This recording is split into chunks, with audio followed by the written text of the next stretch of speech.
ابھی پچھلے دنوں کی بات ہے، دنیا بھر سے لوگ جرمنی میں جمع ہوتے ہیں، ایک بزنس جو ہے وہ ایگزیبیشن لگتا ہے، ایم ٹیکس ہیں، بڑے بڑے بزنس مین جاتے ہیں وہاں پر۔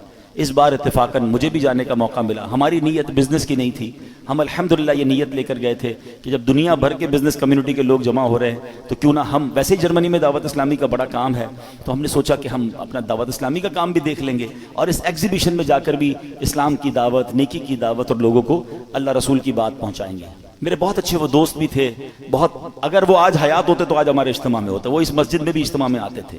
اتنا ہماری، یعنی سمجھ لیں ہماری اس فیملی کا حصہ تھے وہ، ٹھیک ہے نا۔ کیا ہوا اب دیکھیں، مطلب کہاں موت آ سکتی ہے، کیسے موت آ سکتی ہے، اب ذرا سمجھیے گا۔ اچھا، میں اور آپ آج تک جب بھی جہاز میں بیٹھے ہیں ہمیں ایک ہی ٹینشن ہوتی ہے، جہاز گر نہ جائے۔ ایسا ہی ہے نا، سیٹ بیلٹ باندھ لیں، جہاز جب ببل کرتا ہے تو ہمیں گھبراہٹ ہوتی ہے کہ یار جہاز کریش ہو گیا تو مر جائیں گے۔ وہ جہاز میں بیٹھے، وہ جہاز کریش نہیں ہوا، 200-300 مسافر تھے، سب جرمنی پہنچے، مگر جہاز میں کم و بیش 35,000 فٹ کی بلندی پر ان کی روح قبض ہو گئی۔ وہ جہاز میں تھے، میں جرمنی ایئرپورٹ پہ لینڈ ہوا، مجھے میسج آیا، مجھے یقین نہیں آیا۔ میں نے کہا یار، اچھا میسج بھی بڑا عجیب تھا کہ فلاں بھائی کا جہاز میں انتقال ہو گیا اور ابھی کچھ گھنٹوں بعد جرمنی فلائٹ اترے گی۔ میں نے کہا یار جہاز میں انتقال ہوا ہے تو خبر کیسے باہر آ گئی؟ اب تو خیر جہاز میں انٹرنیٹ آ گیا ہے۔ اب میں نے ان کے رشتہ داروں کو تلاش کرنا شروع کیا، ان کے کچھ رشتہ دار بھی جرمنی میں تھے، میں نے ان کو فون کیا، میں بھی ایئرپورٹ پہ ہی ہوں، جرمنی فرینکفرٹ ایئرپورٹ پہ ہی تھا۔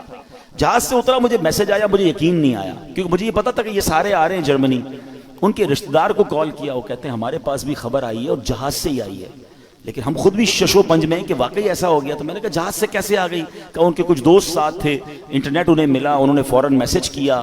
اور اچھا اب فلائٹ کب لینڈ ہوگی؟ تو کہا فلائٹ ابھی 5 گھنٹے باقی ہیں یا 4 گھنٹے باقی ہیں۔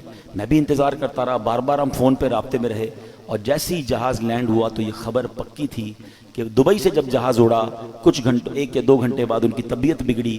جہاز میں جو بھی فرسٹ ایڈ دیا جا سکتا تھا دینے کی کوشش کی گئی، مگر ان کا وقت پورا ہو گیا۔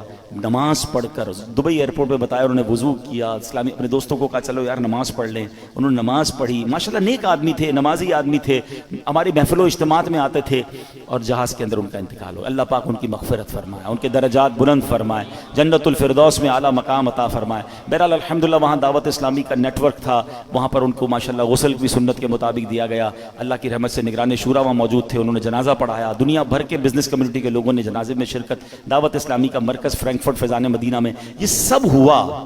مطلب یوں دیکھا جائے تو آخری جو فیونرل تھا یا آخری جو ان کے جو رسمیں تھی وہ تو بہترین ہو گئی، لیکن ہم سب کو وہ ایک پیغام دے کر گئے، جگہ جی لگانے کی دنیا نہیں ہے، یہ عبرت کی جا ہے تماشا نہیں۔ اب بھی اگر مجھے اور آپ کو احساس نہیں ہوگا کہ میں کبھی بھی مر سکتا ہوں، یعنی پلان اتنے سارے کرنے والا کیوں نہیں سوچتا آگاہ اپنی موت سے کوئی بشر نہیں، سامان 100 برس کا ہے، پل کی خبر